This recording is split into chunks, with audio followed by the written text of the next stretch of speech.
Sorry ass DJ.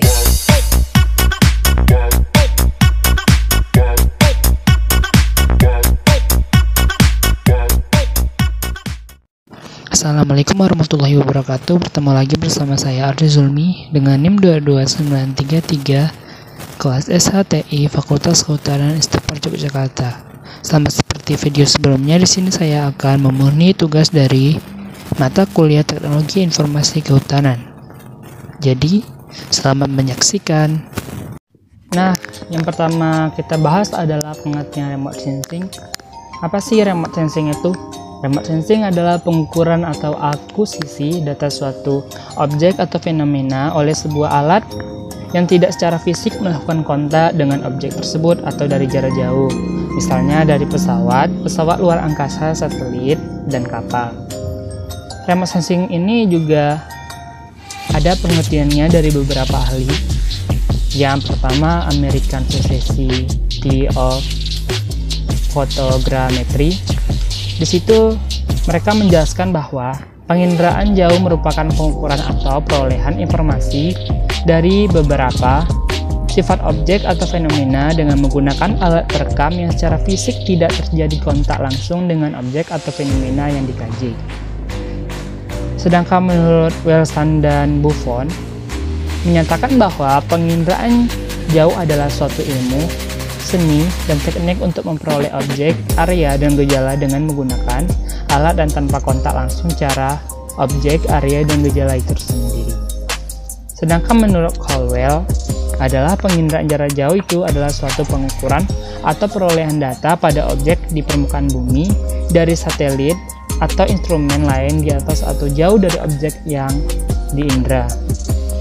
Nah, dalam remote sensing ini terdapat komponen-komponennya. Yang pertama adalah sumber tenaga.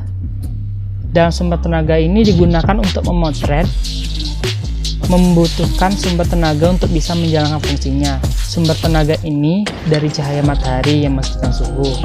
Selanjutnya ada atmosfer.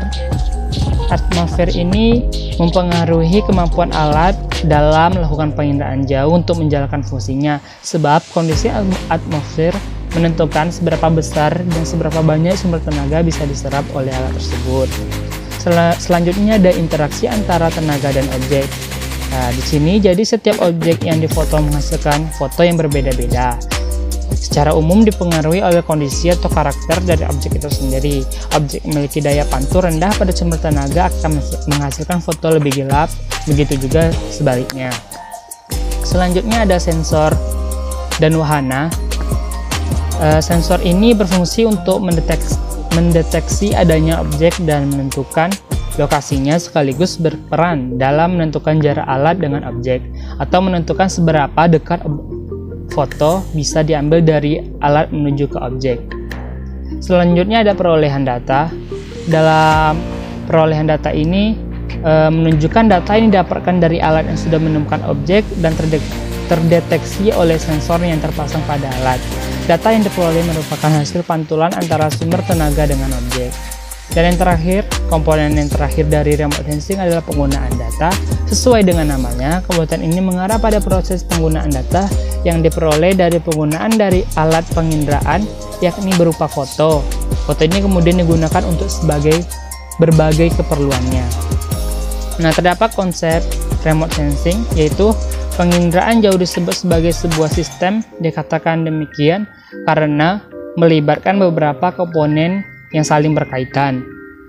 Komponen tersebut saling bekerja sama untuk mendapatkan foto sebagai hasil penginderaan. Saat ada satu komponen hilang, maka proses penginderaan jauh tidak dapat dilakukan, sebab bisa menghilangkan komponen lainnya, terutama komponen perolehan data dan penggunaan data.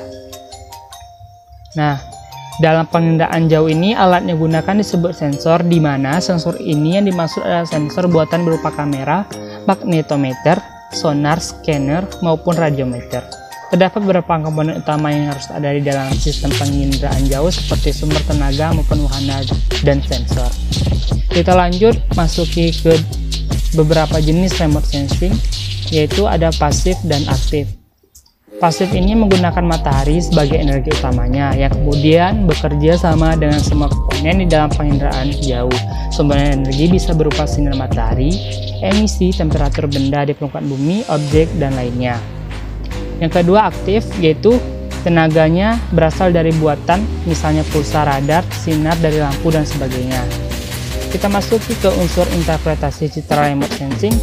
Di dalam interpretasi citra remote sensing ini terdapat 8 unsur. Yang pertama, rona atau warna. Yang kedua, ukuran.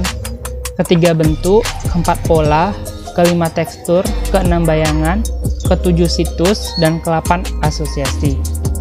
Nah, di sini kita lihat contoh dari remote sensing tersebut. Nah, dari gambar tersebut kita dapat melihat ada unsur-unsur dari interpretasi remote sensing yang dikatakan sebelumnya. Nah, kita masuk ke manfaat remote sensing. Apa sih manfaat remote sensing tersebut? Manfaat remote sensing itu sangat banyak, namun saya terahkan di sini hanya 5 saja. Yang pertama yaitu membantu mengetahui kondisi suatu tempat dengan benar. Yang kedua, mengetahui semua objek di suatu tempat. Yang ketiga, efisiensi waktu, tenaga, dan biaya. Yang keempat, mendokumentasikan perubahan suatu tempat. Dan yang terakhir adalah membantu penanganan bencana. Nah, mungkin itu saja yang bisa saya sampaikan. Kurang lebihnya saya mohon maaf. Sekian, terima kasih.